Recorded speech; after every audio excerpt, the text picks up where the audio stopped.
ክብር ለኢየሱስ ይሁን።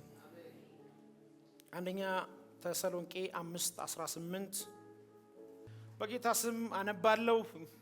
እንደዚህ ይነበባል። ሳታቋርጡ ጸልዩ፣ በሁሉ አመስግኑ፣ ይህ የእግዚአብሔር ፍቃድ በክርስቶስ ወደ እናንተ ነውና። ይሄ ዓመት የመልካም ፍሬዎች ዓመታችን ነው። እንደምታውቁት የመልካም ፍሬዎች መገኛ ምን ናቸው? ፍሬ ዝም ብሎ የሚመጣ አይደለም። እንግዲህ ላስቲር እንደምታስቡ ስር መስደድ አለብን። ስር የሰደደ ሁሉ ዛፍ ወደ ላይ ፍሬ ይኖረዋል። ፍሬ ለማግኘት አስቀድሞ ስር መስደድ ያስፈልጋል። ብዙ ሰዎች ውጤትን ይፈልጋሉ፣ ስር መስደድ አይፈልጉም። ትልልቅ ፎቆች ትልልቅ መሰረት ነው ያላቸው፣ ትንንሽ ፎቆች ትንንሽ መሰረት ነው ያላቸው። ትልልቅ አገልጋዮች ትልልቅ የዝግጅት ጊዜ አላቸው። ብዙ የሚያወሩ ሰዎች ብዙ ወደታች ያነበቡ ሰዎች ናቸው። እንዴ የተዘረጉ ሰዎች በአንድ ወቅት እንዴ የተጨመቁ ሰዎች ናቸው። ዓለምን የዞሩ ሰዎች በአንድ ወቅት አናታቸው የዞረ ሰዎች ናቸው። አናት ሳይዞር ዓለምን አዞርም። እውነት አይደል? እና በጣም በጤንነት የሚታወቁ ሰዎች በጣም የታመሙ ሰዎች ናቸው። የጤንነትን ክብር የሚያውቁ ሰዎች እና እያንዳንዱ ነገር ልክ እንደዛ ነውና 2017 እንደ ኢትዮጵያን አቆጣጠር የስር የመስደድ ዓመታችን ነበረ። በአስተሳሰብ፣ በመልካም ነገር፣ በጥሩ ግንኙነት፣ በእግዚአብሔር ሐሳብ ላይ በተቻለን አቅም ስር ለመስደድ ብዙ አስተምረናል፣ ተምረናል። እኛም ከበፊት ከነበረን ነገር ስር የሰደድንባቸው የምናያቸው ሕያው ምስክሮች የሆኑ ነገሮች አሉ። ይሄኛው ዓመት ደግሞ ጌታ ፈቅዶ በመንፈሳችን ላይ ያከበደው የመልካም ፍሬዎች ዓመት ነው። ግን እንዴት ፍሬዎች ወደ ህይወታችን ይመጣሉ? ፍሬ የሚታይ የሚወጣ ነው። እንግዲህ የሥጋ ሥራ የተገለጠ ነው ይላል መጽሐፍ ቅዱስና የመንፈስም ደግሞ ምን ያለ ነው? የተገለጠ ነው፣ የሚታይ ነው። ወደ ውስጥ እኔ እኮ መልካምነቴ ወደ ውስጥ ነው የሚል ሰው የለም። አሜን ነው። እኔ እኮ ውስጤ ነው ጥሩ የሚል ሰው አፌ የሚል ሰው የለም። አፍም ምን ይሆናል?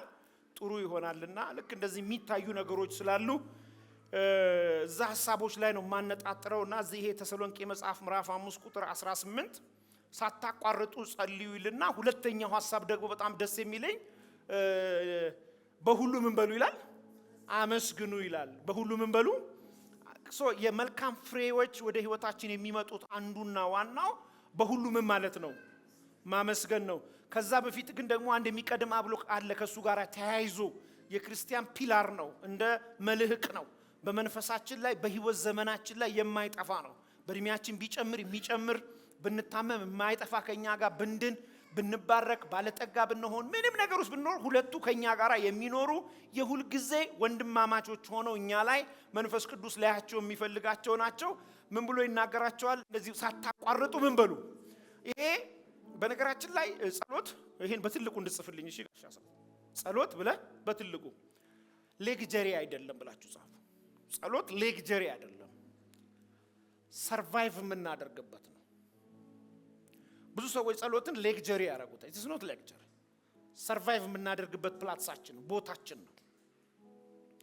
እና ጸሎት ሌግጀሪ ያልሆነበት ምክንያት ምንድነው ካለኝ ሁሉ ቀን በዘመኑ ሁሉ ሁሌ የምጸልየው ነው። ትንሽም ሆነ ትልቅም ሆነ መጸለይ ማለት ትክክለኛ ትርጉሙ መተንፈስ ማለት ነው። ሆስፒታል ሄዶ ሰውየው ሲሞት አይተነፍስም ሲባል ሰውየው ከስሙ ወደ ምን ይቀለወጣል? እስ በደንብ በሉት። ወደ ምን? ወደ ሬሳ አይደለ? አልተነፈሰም ሰውየው ምን ይባላል? ጸሎት ልክ እንደዚህ ነው፣ መተንፈስ ማለት ነው። በአምላክ በእግዚአብሔር ፊት ለፊት አንተ ግን በርህን ዘግተህ በስውር ወደ አምላክ ወደ እግዚአብሔር ጸልይ አይደለ? እሱ በአደባባይ ምን ያደርጋል? ጸሎት አቅም የሌላቸው ሰዎች መታያ መገለጫ ነው። ሰው አቅም ሳይኖረው ሲቀር የሚያሳየው ሪአክት የሚያደርገው ጸሎትን ነው። እና ጥገኛ የሆኑ ሰዎች ለዚህ ነው በጎቼ ድምጼን ይሰማሉ ማለት ነው። ይጸልያሉ፣ ድምጼን ይሰማሉ ሳወራቸው። ለምንድን ነው ፍየሎች ያለው? በግ በባህሪው መጠበቅ ነው የሚችለው፣ ጥበቃ ይፈልጋል። ፍየል ግን ጥበቃ አይፈልግም፣ ወጥቶ አድሮ ራሱን ፕሮቴክት አድርጎ መጣ። በግ ግን እንደዛ አይደለም። በግ መከለያ፣ መጠበቂያ፣ ምግብ አቅርቦት ይፈልጋል፣ ማደሪያ ይፈልጋል። በግ ራሱን መቻል አይችልም። በግ በባህሪው ራሱን ማዘጋጀት አይችልም። በጎች ሁሉ ቅረኛ ይፈልጋሉ። በጎች ለራሳቸው ምግብ ማዘጋጀት አይችሉም፣ መኖር አይችሉም። ያለ ሰው ሰርቫይቭ ማድረግ አይችሉም። በጎች ያለ እረኛ መቀጠል አይችሉም። በጎች ለዚህ ነው በጎቼ የተባልነው እኛ። ማን ነው አሜን የሚል? በመገራችን ላይ ስትወለድ ነው በጎች የምትሆነው። ካልተወለድክ ፍየልም ልትሆን ትችላለህ። እኛ ፍየልም ነበረን በግም ነበረን እኛ ቤትና ፍየሎች የትም ሄደው ነው የሚበሉት የትም። በጎቹ ግን የሚገርማችሁ ቤት ሁሉ የሚያሳያቸው ይፈልጋል። ቤት ይጠፋቸው ታውቃለች። በጎች ከቤት ከወጡ አይመለሱ ፈልገህ ነው የምታመጣቸው። ለዚህ እኮ የት ነሽ ብለሽ ስንደውልሽ አትበሳጪ፣ በግ ስለሆንሽ ነው። በግ ከጠፋ ፈለገ ካልመጣ አታገኘውም። የበግ ባህሪ ነው። እና ያገኘውን ደግሞ አይበላም በግ የሚገርማችሁ። እና በረሃብ ድፍት ሊል ይችላል፣ በበሽታ ይጠቃል። ሰውነቱ የመቋቋም ችሎታ የለውም። ይሄ በጎች ውጪ ፊዚካል ዓለም ላይ ያለው በጎች። ለዚህ ነው መጽሐፍ ሲናገር እናንተ በጎቼ ናችኋል። አሜን ነው። በግ ደግሞ ሁሉ ቀን ሲርበው እንኳን ምን ያደርጋል? ማ በጣም ነው የሚጮህ። የበግ ጮት ከፍየል ጮት የበግ ጮት ከራበው ይጮሃል። ፍየል ራሷን ማስታገስ ትችላለች። ተራራ ወጣ ዛፍ ላይ ወጣ ትበላለች ራሷን። በግስ አይወጣም። ወጣለሁ ካለ ድፍት ነው የሚለው። ለዚህ ነው እግዚአብሔር ያዘጋጅልሃል። ማን ነው አሜን የሚል? እኛ ጋር ያራዳ ልጅነት ምናምን አይሰራም። ለዚህ ነው ሄደን እንኳን ተጋጭተን አልቅሰን የምንመጣው። በግነና ለበጎች እግዚአብሔር ያዘጋጀው ማሳ አለ። ማን ነው ጮኸ አሜን የሚለኝ? ለበጎች እንዲህ ብዬና እግዚአብሔር በለመለመ መልክ ይወስዳቸዋል፣ በረፍት ውሃ ዘንድ ያሰማራቸዋል። ይሄ ዓመት እንደዚህ የሚመራ ትውልድ አለ። አሜን በለ። በግ ስትሆን እዚህ አይነት ሰክር ውስጥ ተቀባለህና በህይወት ዘመን ሁሉ እነዚህ ሁለቱ መሰረታዊ ነገሮች እኔን ስታስብ ይሄን ቀይ ሰውዬ ስታስብ እንዳትረሳቸው በጌታ ፍቅር ነግርሃለሁ። ሳታቋርጥ ትጸልያለህ። ሳታቋርጥ ስትቸገር ብቻ አይደለም ጸልየው ስታገኝ የምታቆመው አይደለም። አንድ ክርስቲያን በሁሉ ዘመን በሁሉ ጊዜ በሁሉ ቦታ በምንም አይነት ኮንዲሽን ላቆመው የሚገባ አንድ ኳሊቲ አለ። ሳያቋርጥ ምን ማድረግ? መጸለይ። ለምሳሌ ሐዋርያት ሥራ ምዕራፍ 16ን ተመልከቱት። ሐዋርያት ሥራ ምዕራፍ 16 ቁጥር 48ን ስትመለከቱት በእኩለ ሌሊት የሚላል ጳውሎስና ሲላስ በእስር ቤት ሳለው እጃቸው ታስሮ እግራቸው ታስሮ ከግንድ ጋር ሆነው ሲጸልዩ በዜማ ሲያመሰግኑ አብረው አይደል? ምን ሀፕን እንዳደረገ ታውቃላችሁ? ወደ 3 ነገሮች ሀፕን አድርጓል። መሬት ተንቀጥቅጧል፣ በሮች ተከፍተዋል አይደል? የእጃቸው ሰንሰለት ምን ብሏል? አየ እነሱ ለምን እንዲፈታላቸው አይደለም ያን ያደረጉት፣ የክርስቲያን ህይወት ነው። ክብር ለስሙ ይሁን። እንጸልያለን፣ ተራሮች ይናዳሉ። ሲያንድ ሰው ጸልያለሁ ይበለሰ።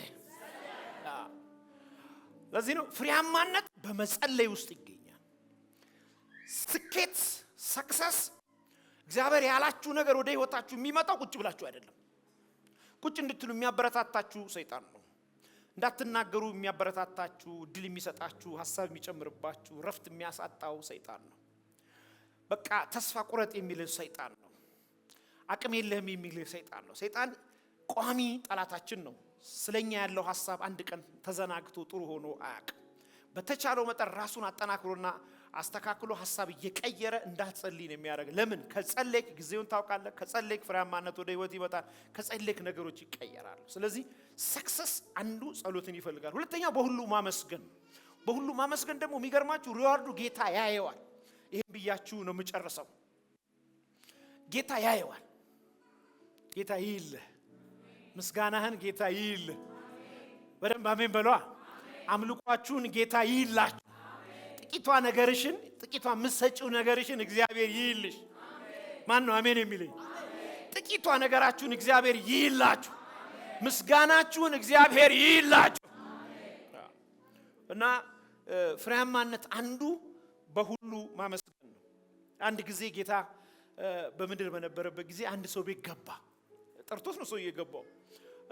በቤቱ አስገባው፣ ምግብ አቀረበለት። ጌታም ታውቃላችሁ የትልቅም የትንሽም ወዳጅ ነው። የኔ ጌታ ኢየሱስ በቤቱ ገብቶ ቁጭ ብሎ እያለ አንዲት ምህረት የተደረገላት የገነነላት መቅደላዊት ማርያም በኋላ የነበረችው መጣች። ወደ ኢየሱስ መጣች። አንዲት ሴት ነው የሚለው መጽሐፍ፣ ስሟን እንኳን አይጠራም። ወደ ኢየሱስ መጣች። በዛ ቤት እንዳለ አወቀች፣ ገባች። ስትገባ ትልልቅ ሰዎች ቁጭ ብለዋል፣ ሐዋርያቶች ቁጭ ብለዋል፣ ኢየሱስም ቁጭ ብሏል። ከዛ አየችው፣ ቀስ ብላ ሄደች፣ እግሩን ፈለገችው። ከሰዎች መካከል አገኘችው እግሩን። በአቧራ 3 ኪሎ ሜትር ተጉዞ ነው የመጣው። እዛ ቤት ሲመጣ ከኢየሩሳሌም ነው የመጣው። ሰውየው ጠርቶት ነው የመጣው። እሱ ቤት ነው የገባው። አቧራ ነው እግሩ። ገባች፣ ስታየው አቧራ ነው። የከበረ ሽቷን አወጣችና በሁሉ አመሰገነችው። እግሩ ላይ ቷ አርጋ ሰበረችው። እግሩ ላይ ፈሰሰ። እግሩ ላይ ፈሰሰ። ስትመታው ስታፈስ ማንም ሰው አላያቱ። የተያዩ እሷና እሱ ብቻ ናቸው። ምስጋና ስታቀርብ ሰው ላይ ይችላል። ኢየሱስ እግር ላይ ነው ወስዳ የሰበረችው። ኢየሱስ ሲነካ እግሩን ያውቃል። በሽቶ ሲቀባ ያውቃል። ሌላው ያወቀው በሽታው፣ ይሁዳ የሚያየው ሲሸተው፣ ሽቶው በጣም ከባድ ነው። ቤቱን ሞላው። የዚህ ጊዜ ይሁዳ አየና እንዴ ምንድነው የሚሸተኝ ሲል ኢየሱስ እግር ላይ ነው። አልበቃ ብሏት እንባጭ ቀላቀለችበት። የሴት ልጅ ደግሞ ለዛውም የእስራኤላዊ ጸጉራቸው ክብራቸው፣ ጸጉሯንም አመጣችና ማደስ ጀመረች። የዚህ ጊዜ ይሁዳ ተመለከተና እንዴ ጌታ ሆይ ያለው፣ አቤት አለ። ዝም ትላታለህ እንዴ ያለው፣ ይሄ ሽቶ እኮ ስንት እንደሆነ አታውቅም? ቢሸጥ ለደሆች እኮ ብዙ ነገር መስራት የሚችል ነው። አንተ ትምህርት የደሆች ሁሉ አባት ነኝ ትል የለን? የደሃ አደግ አባት ነኝ፣ ወንጌል እንኳን ለደሆች እሰብካለሁ ትል የለን? ጥቅስ ጠቅሶ ነው አክሰስ እኮ ለደሆች አይደል እንደ ወንጌል እሰብካለሁ የምትለው? ይሄ ተሸጦ እኮ ለብዙዎች መመገብ የሚችል ነው። እንዴት ዝም ትላታለህ? አትከለክላትም እንዴ? ጌታ መለሰና ተዋት አለው። ከባድ ቃል ነው። ተዋት። ለሞቴ ያርገዋለች፣ ለመቃብሬ ያርገዋለች። ምን ማለት ነው ታውቃላችሁ? ለሰው ልጆች ልሰቀል ልሞት የመጣው ነኝ እኔ አምላክ ነኝ። ተዋት። በእኔና በሷ መካከል ያለውን አምልኮ አታጉድልባት። እያመሰገነችኝ ነው፣ ክብር እየሰጠችኝ ነው። አንተ ስለኔ የሞትክ የመጣ የእስራኤል በግነ እያለችኝ ነው። መስዋዕት ልትሆን የመጣው ክብር ይገባሃል። በምድር ላይ ያለ የከበረ ሽቶ ላንተ ነው። በሰማይም በምድርም የሚገባህ አንተ በፈጠርከው ጸጉር እግርህ ሊታበስ ይገባል ብላ በሁሉ እያመሰገነችኝ ነው። ተዋት። አምልኮዋን አትቁጠርባት፣ አታጉድላት። እስቲ አጨቅጭቃት አይመስልም? ተዋት። ከዛ ዞራና እዚህ ቤት የጠራኝ ሰውዬ እስካሁን ሰዓት ለግሬ ውሃ ምን አላረገልኝም? አላሰጠኝም። እሷ ግን የከበረ ሽቷን ምን አረገችው? ሰበረችው። አልበቃ ብሏት እንባ ጨመረችበት። እሱም እምቢ ሲላት በጸጉሯ አሸችው። በሁሉ ማመስገን የአደባባይ ክብር ያመጣል። የአደባባይ ታውቃላችሁ፣ ጌታ ኢየሱስ ክርስቶስ በሞተ ጊዜ ጌታ በሞተ ጊዜ በማለዳ ሄዳ ሬሳውን ሽቶ ልቀባ ያለችው በቁም የቀባችው ነች። ጌታዬን አለች ቆሞ እግሩ ላይ ሽቶ አፍስሼ ነበር፣ ሞቶም እቀባዋለሁ አለች።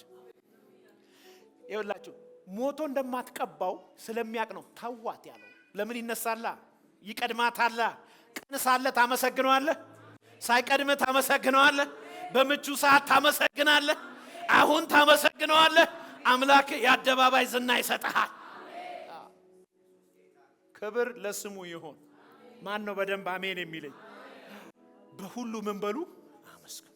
አንዳንድ ችግር ያልፋል፣ አንዳንድ ህመም ያልፋል። አሁን አመስግንበት። ቴንኪው። አንተ ጋር ያለ ነገር ሌላ ሰው ጋር የለም። በነገራችን ላይ እዚህ ቤት ሁሉ ሰው የሚያስፈልገው ሁሉ የተሰጠው ነው። እዚህ ሰው ምናልባት የምትፈልጉት ነው የሌላችሁ እንጂ የሚያስፈልጋችሁ ሁሉ ተሰጥቷችኋል። ለምስጋና የሚሆን የሌላችሁ ነገር የላችሁ። ለምሳሌ የምትፈልገው እና ፕሌን ከፈለክ እንዴት ሊሰጥ ይችላል? የምትፈልገው ነው። መርከብ ከፈለክ የምትፈልገው ነው።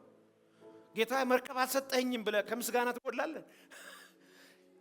የሚያስፈልግስ ተሰጥቷል። ቢያንስ መምጣት ትችላል። እግዚአብሔር ስሙ ከዘላለም እስከ ዘላለም የተባረከ ይሁን። ሰይጣን እንዳናመሰግን ይፈልጋል። የእግዚአብሔር ቤተሰቦች ብዙ ጊዜ ወደ ቤተ ክርስቲያን ብዙ ሰዎች ሲመጡ አንዳች ነገር ፈልገው ነው። አንዳች ነገር ፈልገው ግን አንድ ነገር መቀበያ መንገድ ትልቅ ነገር መስጠት ነው። ያም እግዚአብሔር ይመሰገናል። አሜን ነው። እግዚአብሔር የምናደርገዋለን እናመሰግነዋለን። ለጻፍ የሚናገሩ ለዚህ ነው። አንተ እኔን አለ ታመሰግነኛለህ፣ እኔ ደግሞ አንተን እህልና ውሃህን የሚቀድምን አለ። አንተ እኔን ምን ታረገኛለህ? ታመሰግነኛለህ። እኔ ደግሞ አንተ እህልና ውሃህን አመሰግናለሁ። መጽሐፍ ቅዱስ በጣም ከልጆቹ ከሚፈልገውና ከሚያስተምረው ነገር መካከል አንዱ በሁሉ ማመስገን። በሁሉ እኔ አባቶች እንዴት እንዳለፉት አላቅም፣ ግን የእግዚአብሔር ጸጋ አለ። አንደኛ ጢሞቴዎስ ሁለተኛ ጢሞቴዎስ የእስር ቤት መጽሐፍ ነው። ሁለተኛ ጢሞቴዎስ የመጨረሻ ያለቀ ነው በቃ። እና በዛ በእስር ቤት ውስጥ ቁጭ ብሎ ጳውሎስ ይሄን ጽፍላችኋለሁ ሲል እንደሚሞት ነገ ያውቃል። ፊልጵስዩስ ሲጽፍ እንደሚሞት ያውቃል፣ እንደማይወጣ ከዛ በኋላ ያውቃል፣ ጥቂት ጊዜ እንዳለው ያውቃል። እና በሚጽፋቸው መጽሐፎች ይገርመኛል። ከዚህ በፊት የጻፍኗቸው በርኖሶች ወደ እናንተ የተላኩትን ሰብስበህ አምጣልኝ፣ ወደ ጌታ ከመሄዴ በፊት ላንብባቸው፣ ላመስግነው እሱን ብሎ ይናገራል። አንተ ግን እኔ ሳደርገው የነበረውን ነገር አይተሃል፣ ተመልክተሃል አይደል? ያንን ጠብቀኝ። ከተማርከው ትምህርት ወደ ግራ ወደ ቀኝ አትበል፣ ፈቀቅ አትበል። አምላክን በሁሉ የምታመሰግን ሁን ብሎ ይናገራል። እንዴት ነው ሰው በሁሉ የሚያመሰግነው? የእግዚአብሔር ጸጋ በሁሉ እንድናመሰግን አቅም ይሆነናል። ክብር ለስሙ ይሆን። በደንብ አሜን በሏ። እኔ በጣም ደስ ይለኛል። የመጀመሪያው ካህን ስም የለውም፣ እንደ መልከ ጸዴቅ ነው የሚለው መጽሐፍ ሲናገር። እንደ መልከ ጸዴቅ ነው፣ ለዘሩ ፍጻሜ መነሻ የለውም ብሎ ነው የሚናገረውና አብርሃም ለዚህ ሰውዬ ሌዊን ይዞ ሌዊ እኮ አልተወለደም አይደል? የአብርሃም ልጅ ማን ነው? ይስሐቅ። የይስሐቅ ልጅ ያዕቆብና ኤሳው ያዕቆብ ልጆች ናቸው እነ ሌዊ። አብርሃም ይላል ስለ ሌዊ በወገቡ ሆኖ ምስጋናን አቀረበ ይላል። ምስጋና ይዞለት ገባ። አንተ ለክህንነት ወደር የለህም፣ የዘር ፍጻሜ አይደለም፣ እኔ ልንበረከክ ላንተ መስዋዕት አስራት ላቀርብ ይገባኛል አለ። እግዚአብሔር ከቤታችሁ የሚያሸተው መስዋዕት አይጣ። በዚህ ልባርካችሁ። አርካንካስ እጃችሁን ብድግ አድርጉ። አይጣ መጥቶ የሚያሸተው መስዋዕት አይጣ። ምስጋና ከቤታችሁ አይጥፋ። ስታመሰግኑ ታሪካችሁ ይቀር። ክብር በሰማይ በምድር ለሱ ይሁን። አንድ ጊዜ እንደዚህ ሆነ። እግዚአብሔር ምስጋና ፈለገና ቢጠብቅ ወደ 3 ዓመት ምስጋና ጠፋ ከእስራኤል። እግዚአብሔር ሕዝብ ጋር ያለው ምስጋና ጉዳይ ነው። ምግቡ ምስጋና ነው።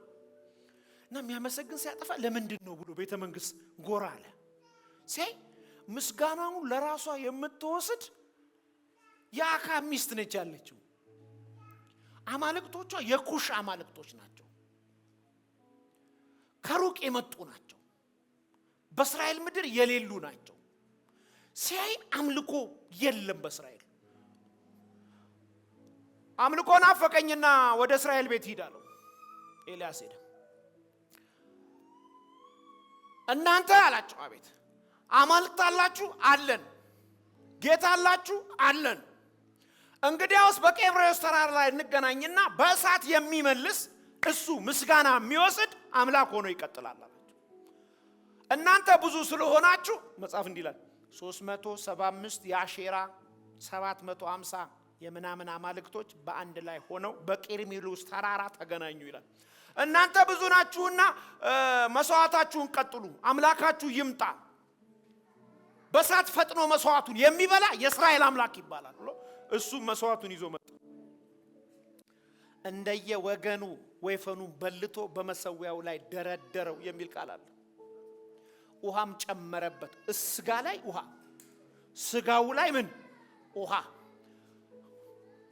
ባዶ ነው። ስጋውን ደረደረ፣ እንጨት አድርጎ ውሃ ጨመረበት፣ በውሃ ረጠበ።